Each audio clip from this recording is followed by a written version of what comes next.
Hi there, it's Sandy. Today we're doing Course in Miracles lessons 126 and 127. The Course doesn't ask us to believe the ideas in these lessons. It says if we'll practice them, we will know that they are true. And in these two lessons, we're going to see that forgiveness according to the world is not forgiveness according to God. We don't forgive others on a personal whim to appear holier than a brother or to make us ourselves look more spiritual than somebody else. And because when we judge others, we judge ourselves. And so when we forgive others, we're forgiving ourselves. God's love doesn't judge because God is love, and so are we. And God's love is all that there is. So first lesson 126, the idea is all that I give is given to myself. So today's idea, completely alien to the ego and the thinking of the world, is crucial to the thought reversal which this course wants to bring about. If we believe this statement, there would be no problem in complete forgiveness, certainty of goal, and sure direction. We would understand the means by which salvation comes to us and would not hesitate to use it now. So let us consider what we do believe in place of this beautiful idea. It seems to us that other people are apart from us and able to behave in ways which have no bearing on our thoughts nor ours on theirs. Therefore, our attitudes have no effect on them, and their appeals for help are not in any way related to our own. We think further that they can sin without affecting our perception of ourselves, while we can judge their sins and yet remain apart from condemnation and peace, and be at peace. When we forgive a sin, there is no gain to us directly. We give charity to one unworthy, merely to point out that we are better on a higher plane than he whom we forgive. He has not earned our charitable tolerance, which we bestow on one unworthy of the gift because his sins have lowered him beneath a true equality with us. He has no claim on our forgiveness. It holds out a gift to him, but hardly to ourselves. Thus is forgiveness basically unsound, a charitable whim, benevolent yet undeserved, a gift bestowed at other times withheld, unmerited. Withholding it is just, nor is it fair that we should suffer when it is withheld. The sin which we forgive is not our own. Someone apart from us committed it. And if we then are gracious unto him by giving him what he does not deserve, the gift is no more ours than was his sin. If this be true, forgiveness has no grounds on which to rest dependably and sure. It is an eccentricity in which we choose sometimes to give indulgently and undeserved reprieve. Yet it remains our right to let the sinner not escape the justified repayment for his sins. Do we think the Lord of heaven would allow the world's salvation to depend on this? Would not his care for us be small indeed if our salvation rested on a whim? We do not understand forgiveness. As we see it, it is but a check upon overt attack without requiring correction in our minds. It cannot give us peace as we perceive it. It is not a means for our release from what we see in someone other than ourselves.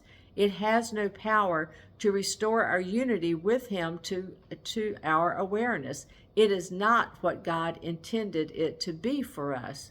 Not having given him the gift he asks of us, we cannot recognize his gifts and think he has not given them to us. Yet would he ask us for a gift unless it was for us? Could he be satisfied with empty gestures and evaluate such petty gifts as worthy of his Son? Salvation is a better gift than this, and true forgiveness, as the means by which it is attained, must heal the mind that gives, for giving is receiving. What remains as unreceived has not been given, but what has been given must have been received. Today we try to understand the truth that giver and receiver are the same. We will need help to make this meaningful because it is so alien to the thoughts to which we are accustomed. but the help you need is here. That's the Holy Spirit. Give him our faith today and ask him that he share our practicing in truth today. And if we only catch a tiny glimpse of the release which lies in the idea we practice for today, this is a day of glory for the world.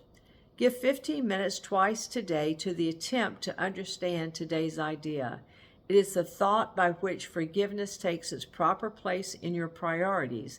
It is the thought that will release our mind from every bar to what forgiveness means and let us realize its worth to us.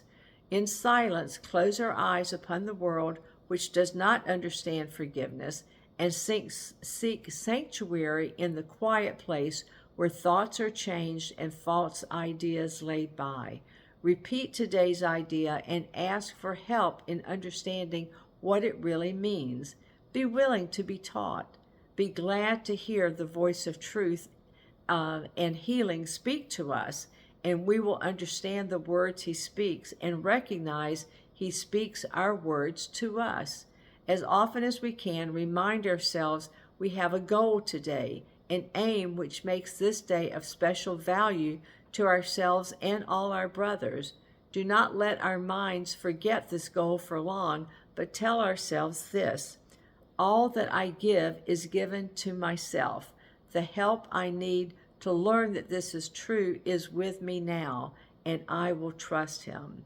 Then spend a quiet moment opening our minds to his correction and his love, and what we hear of him we will believe, for what he gives will be received by us.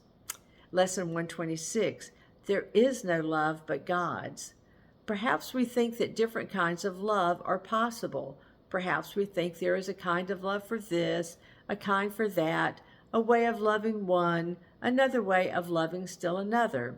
Love is one. It has no separate parts and no degrees, no kinds nor levels, no divergencies and no distinctions. It is like itself, unchanged throughout. It never alters with a person or a circumstance. It is the heart of God and therefore of his Son. Love's meaning is obscure to anyone who thinks that love can change.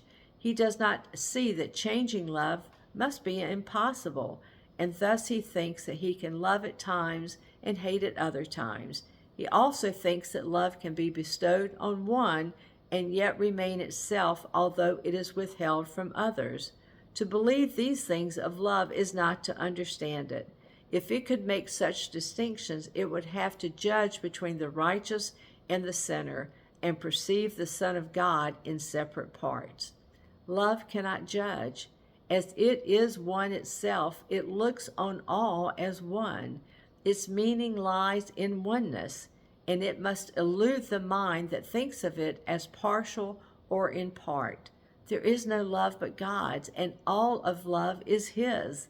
There is no other principle which rules where love is not. Love is a law without an opposite. Its wholeness is the power holding everything as one, the link between the Father and the Son, which holds them both together as the same. No course whose purpose is to teach us what we really are could fail to emphasize that there is no difference in what we are and what love is. Love's meaning is our own and shared by God himself. For what we are is what he is. There is no love but his, and what he is everything there is. There is no limit placed upon himself, and so we are unlimited as well. No laws the world obeys can help us grasp love's meaning.